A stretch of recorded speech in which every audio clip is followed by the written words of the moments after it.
Amigos, he vuelto. A modo de comentario, ya que siempre hablamos de todo, quería hablar un poquito del falso feminismo que se ha instaurado. Estas muchachas que se pintan el pelo de colores y que por lo general, vamos a decir, es decir, yo tengo una idea del feminismo que para mí no es la que veo y la que veo no es la real. Creo que el feminismo va por otro lado. Pero de ese tema vamos a hablar en otro video. A mí en este momento me interesó enfocarme un poco más, o mejor dicho, seguir enfocándome en este libro que ya vimos que es súper interesante y súper rico también, en todos los sentidos. Y vamos a seguir ahondando un poco más en él, ¿sí? Bueno,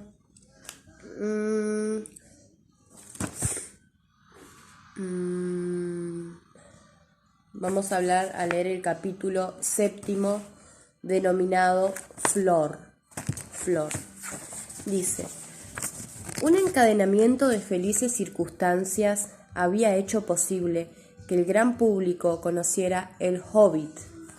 El Hobbit, en primer lugar, que a Tolkien se le ocurriera la idea cuando una noche, cansado de corregir exámenes, anotó en una hoja en blanco lo primero que le vino a la cabeza. En un agujero en la tierra vivía un hobbit.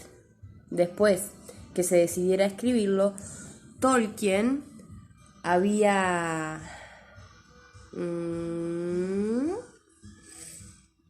a ver dónde quedamos.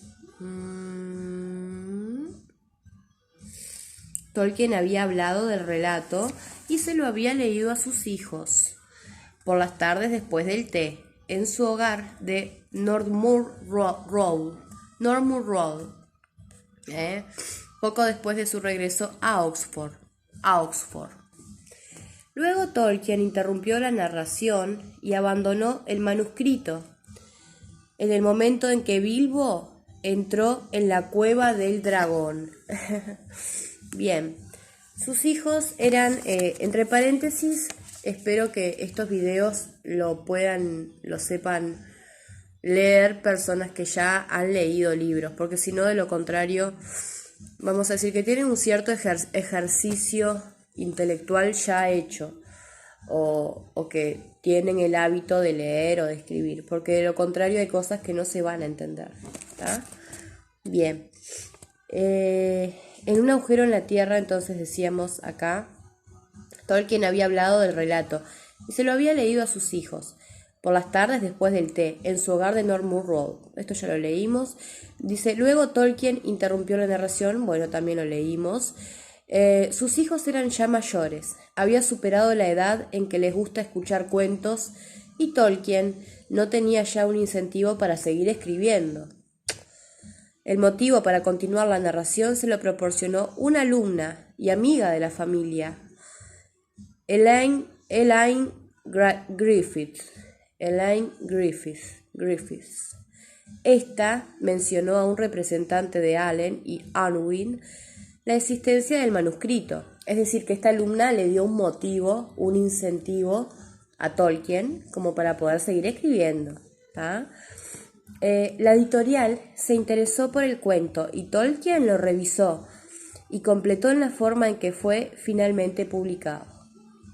Los editores le pidieron más de los hobbits. Las ventas habían sido extraordinariamente buenas y era el momento de aprovechar la gran demanda. Tolkien no lo tenía.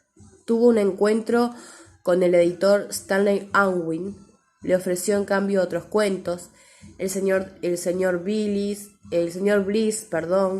Egidio, el granjero de Ham y Robert Random, un relato inconcluso, El camino perdido y una extensa colección de relatos de carácter mitológico, el Silmarillion. Acá aparece el Silmarillion. Mande todos estos manuscritos a mi despacho de Museum Street, le dijo.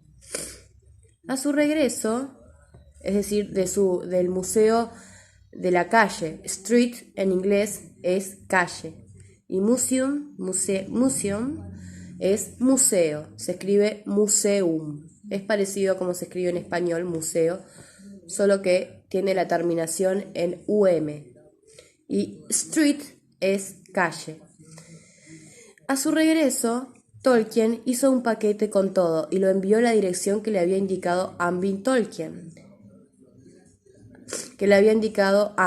Tolkien esperó. Ninguno de estos relatos ofrecía en realidad lo que se le pedía. Los cuentos gustaron, pero no había hobbits, y eso era lo que Ambin creía que el público pedía en ese momento. El camino perdido había sido escrito a instancia de su amigo Lewis, quien tenía el sentimiento de que en los cuentos que se pueden leer hay muy pocas cosas que de verdad nos gustan. Proponía hacer la prueba de escribir algunos nosotros mismos. El resultado fue un cuento de un padre y un hijo que viajan a través del tiempo. Encuentran la mitología del Silmarillion y emprenden el viaje de retorno a la tierra de Númenor. Obviamente que estos son todas fases de los libros de Tolkien. Voy a subir un poquito esta canción, la voy a poner de fondo porque viene ideal para este momento de relato, ¿sí? Y a mí me da mucha energía esta canción en particular y me gusta. Entonces vamos a subir un poquito. A ver.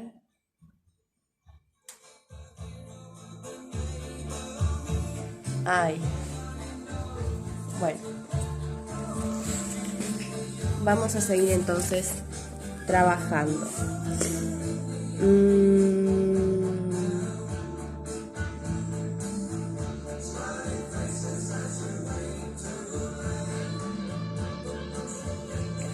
Bueno,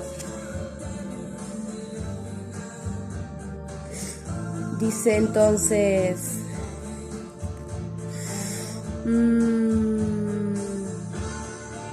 Tolkien le contestó enseguida. Bueno, Tolkien le dijo, mi mayor alegría ha sido ver que el Silmarillion no es rechazado con desprecio.